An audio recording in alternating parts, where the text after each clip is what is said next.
Human Rights Cycle Tour is a way of commemorating and celebrating the lives of those people who've made these invaluable contributions towards future societies. You can present human rights in a very palatable form. Because we are the youngest democracy on the planet at the moment, we're probably the most freshest in the minds of people. Cycling is one of those events that I think bridges the divide between all shapes and sizes, bridges the divides between all social classes. A cycle race is a much softer way, a much softer medium in bringing across a very hard message to society. You have an opportunity to assemble like-minded, fun-loving people and also riding for South Africa and riding for human rights. Welcome back to The Couch. I'm your host, Fazil Jacobs. And from one amazing group of people to another amazing group, we chatting cycling. And we welcome to studio Buta Anwar, Buta Muhammad, Andiswa and Samir. Welcome to the studio, guys. Thank you. Buta Anwar, the Human Rights Cycle Tour. What is this all about? It's a lot of things to a lot of persons. but to us it literally means one thing. We're responding to some of the unsung heroes of South Africa. We're responding to a celebration of the victory in South Africa. But in celebrating that victory, you can't do it without understanding where we came from, the memory of our fallen heroes, and each person that will participate in the cycle tour next year, March, will ride either for the past legacies of South Africa, these very difficult periods of colonization, but the newer riders or the millennials will ride for some things that are more contemporary. So it's all things to all persons with the theme that we are cycling against human rights violations. And this is the first attempt literally in the world to have a cycle race, in a much more friendly environment to respond to these contradictions. Wow, amazing, amazing. But Muhammad, your role in the event? Well, I would say I'm unfortunately the chairman of the Human Rights Cycle Tour. So, yeah. Look, as Dr. Anwar Nagia said, that this is a response to what we in South Africa has experienced over the number of years. But more than that is also to celebrate human rights. We've achieved so much over the last couple of years that we need to focus on those positive aspects of what we as a nation has achieved. But we can't do that if we forget our past. Yeah. And by doing that, that's the primary aspect of this race, is to celebrate human rights. And in a fun way, and through sports, we also want to raise funds to use this in different human rights projects. So we are celebrating human rights on the one side, having fun, and also raising funds to plow back into the projects that the center is busy with. Okay, and the types of projects that you guys are involved in? Well, the Dr. Anwar Nagia is more au fait with the different projects, but just to run through them, the center is involved in a number of projects. Firstly, it's involved in where we plowing back into education, where we want to empower those children who has the intellectual ability but don't have the necessary social support structures at home. So bring them there to the center. We will start with matriculants, bring them to the center for the whole year, give them the necessary support from feeding, from education, and also from a psychological point of view to prepare them for university. And the idea is to roll that out to grade 10s. And eventually prepare them. It's going to have a legal clinic for those that over the age of 65 and older that doesn't have the financial backing to be able to take up certain courses. And so too for a clinic, a medical clinic, it will have a human rights library in it, a restaurant. It's got a church, a synagogue and a mosque. Wow. And I believe it's the first institution in the world where you can find all three places of worship under one roof. That's amazing. And then it will have a peace garden where we celebrate the fallen heroes. And then it will have a Palestinian museum in it as well. So it's got different aspects to a media center, like what you've got here. It can have a media center where we want to give those who's into those spheres an opportunity where they can come do their practicals there and link up with the CPUT, College of Cape Town. So there's different aspects of the center. Amazing. And in fact, Doctor can tell you about the other projects that he's involved in, feeding schemes. And this all feeds from the center. That's amazing. And the cat amongst the pigeons, or the rose amongst the thorns, and this one, your role in the event? Okay, so my side, obviously as the content producer, so whatever word that you see out there, I have to write it down, even if I have to phone him at midnight and say, what was that sentence that you said? I have to do that. But more than anything, as part of the community engagement programs and units within CPUT, the Cape Peninsula University of Technology, for us as a university, it's important that South Africa is not, it's only 25 years into democracy.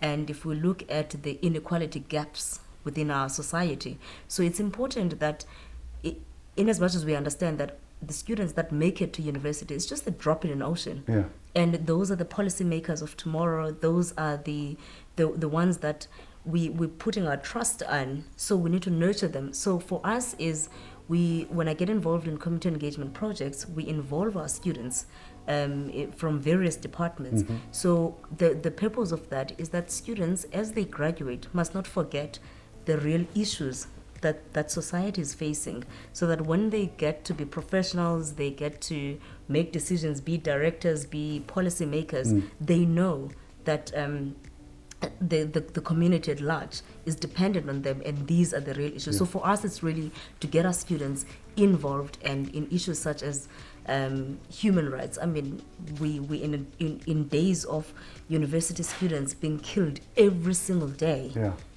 Female students, we're scared as females. Our students are dying every single day, and those are human rights. How can a student not be able to be alone at res, to walk to the library? And those are really the basics of what the race is talking about. You're reminding me of something that happened earlier this year.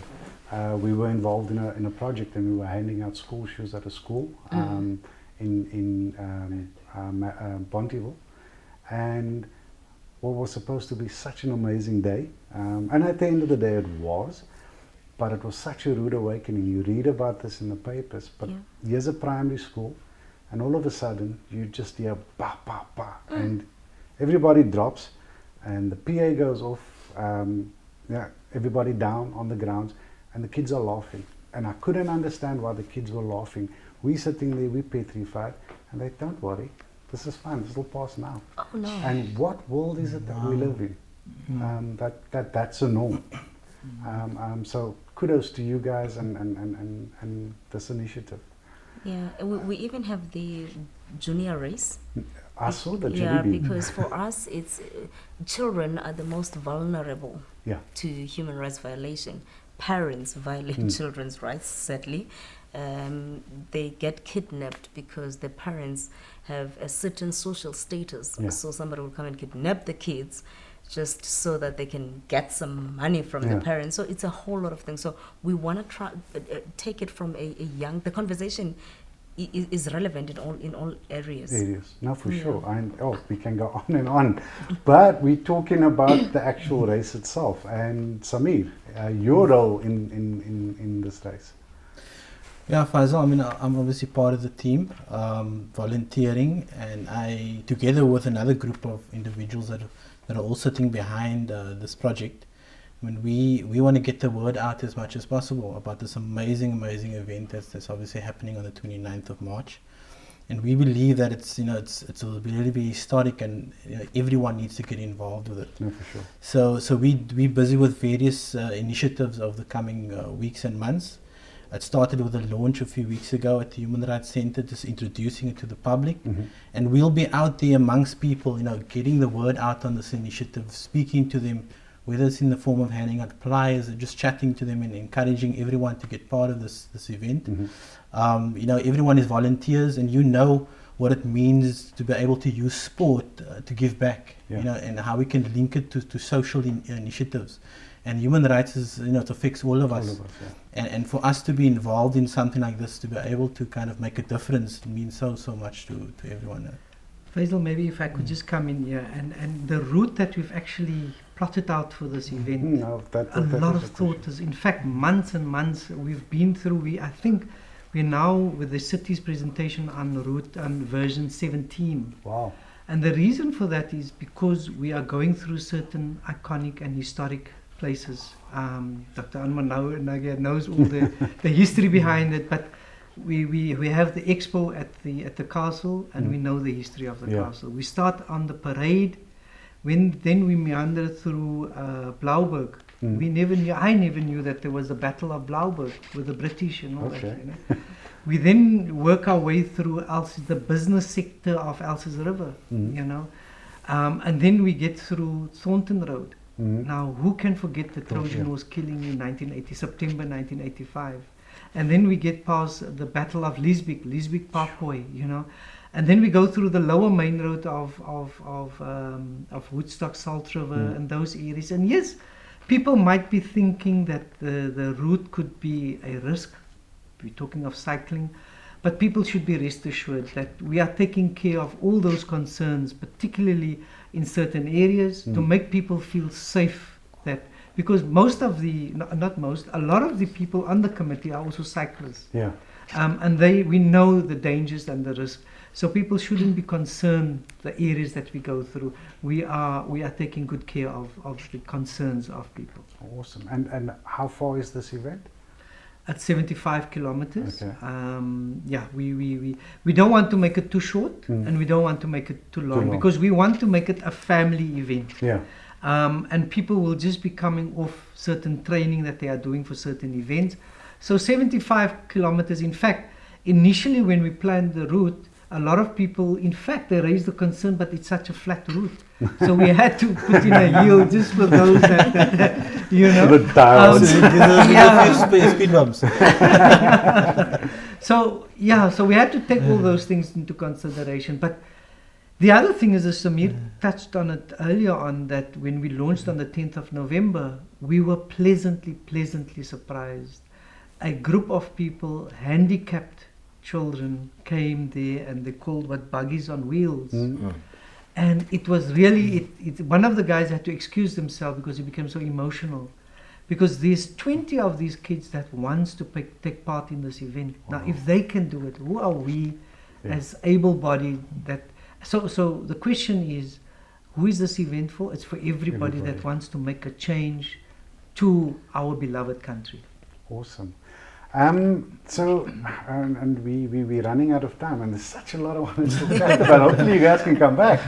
But how do people enter, Samir?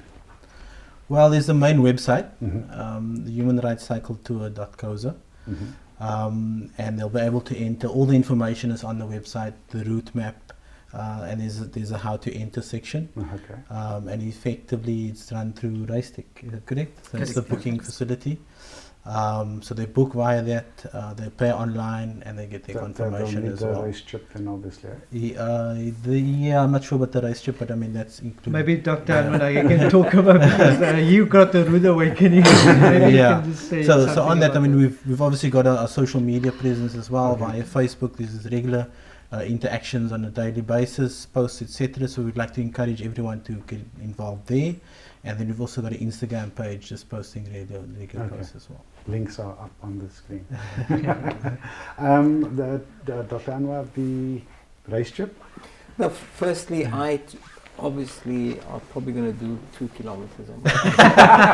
And I was told you can do a time the first 500. Probably will be in the first 500. And 2 kilometers. They said I must get it. The little chip cost me X amount of money, and I said that's fair. But what about people who can't afford the money for the race chip, who's not going to participate in the time trials? So we managed to get the organizers of the technology people to amend the website so that people can just register, pay their fees, and not the extra 140 rand Awesome. fees. Although I paid my full fee, so I don't know what I'm going to do with my chip. But when I do 5 or 10 kilometers eventually, I will do my time trial on the chip. So that's those the story. people that don't necessarily want the tour to be timed, they don't have They to don't take have the to. yeah. So it's really a race It's for optional. everybody. It's optional. Yeah. So it's The really- other thing is also the jelly bean for the youngsters, what Andiswa spoke about. We soon will open the website for entries for that, Okay. and we are still negotiating because these things we need to get certain approvals from From the city city, and yeah. that. So the numbers are going to be limited. So we would strongly encourage people to enter Enter early. Early. Because this is the first human rights cycle tour in the world. In the world. So we're asking people to be part of history in the making. Lady, gentlemen, thank you so much for your time. I really appreciate you sharing the story. An amazing initiative. Viewers out there, don't miss out. Check out the website. Take part in this event. I'm certainly going to have a look at it. I must first find a bike. But thank you so much for joining us. Thank you. Thank you for watching, and we'll catch you next week.